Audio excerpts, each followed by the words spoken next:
Brother LeBron says, I'd like to know the details how Bitcoin tends to be haram according to a point of view, despite the fact that cryptocurrency might probably be accepted as a legal tender and a medium of exchange.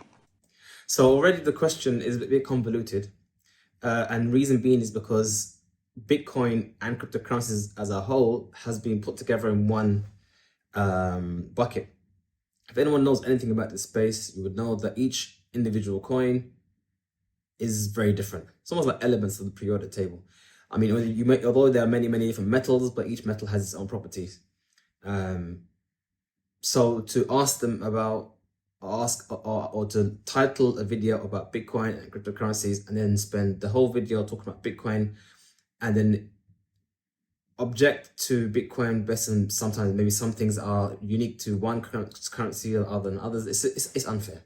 But we'll go ahead anyway and try to address this. My objection or my replies would primarily or only be in reference to Bitcoin.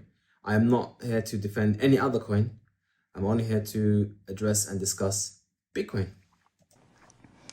The issue of Bitcoin is a recent one, which means that it is not found or discussed by scholars in the past. So what he's referring to here is what's called a nazila. In the Sharia, a nazila is a new situation that has, like you mentioned, not been discussed before. And then these nawazil, or these, that's just plural of nazila, and these things, what he's referring to is that you need to have a specific discussion, a new discussion about a thing, and you can't necessarily just use older fatwa or older verdicts to apply to something necessarily new. And this is true.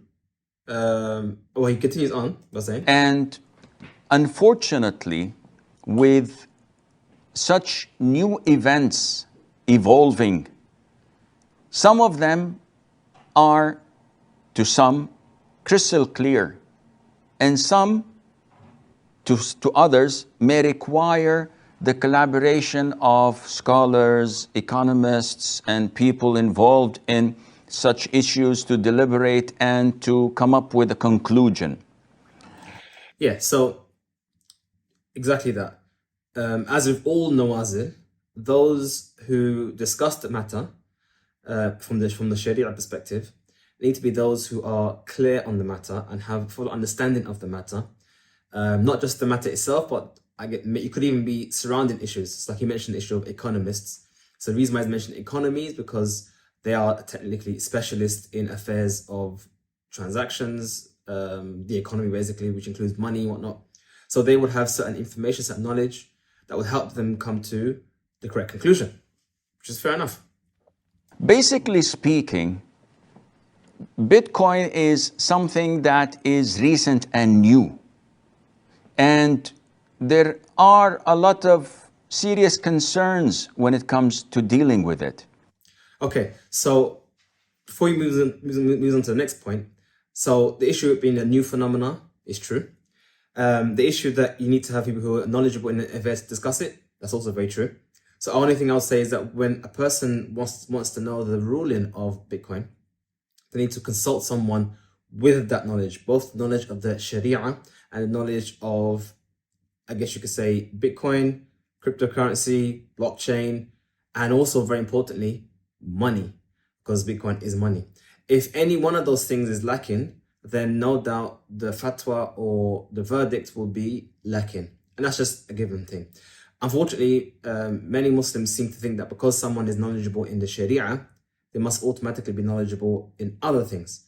And that's not necessarily the case. Many scholars who have even issued verdicts on Bitcoin quite clearly don't understand how Bitcoin works, and in some cases don't even understand how money works. And this is not to put anyone down. This is just a demonstration or just an explanation of reality. It's just because a person understands the Sharia, that doesn't give necessarily knowledge of everything else. And it's not an aib, it's not a deficiency. It's just something which is a statement of fact. So before one asks a person for a verdict, they must first have knowledge of the issue at hand. They must not have any bias in their decision making, and there must not be any external, I'll say extreme external pressures. It's very important.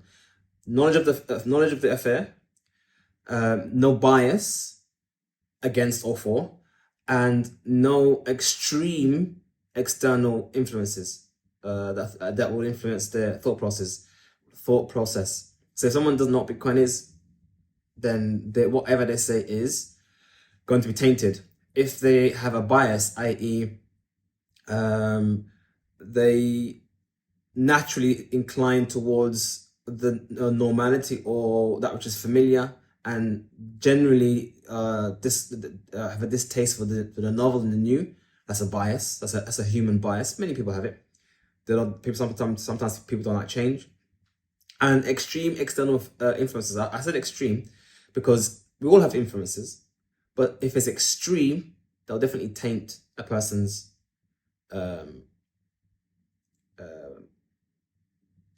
views. So an example of extreme external influence would be, for example, if someone's livelihood is dependent upon the current system of fiat, then and Bitcoin will threaten their livelihood. That's an external influence, and it can be very extreme to the level whereby it blinds a person to seeing something correctly. So these are generally some of the criteria which would help get a good understanding, a good possibility of getting a good possibility of getting the right answer, basically. So yeah.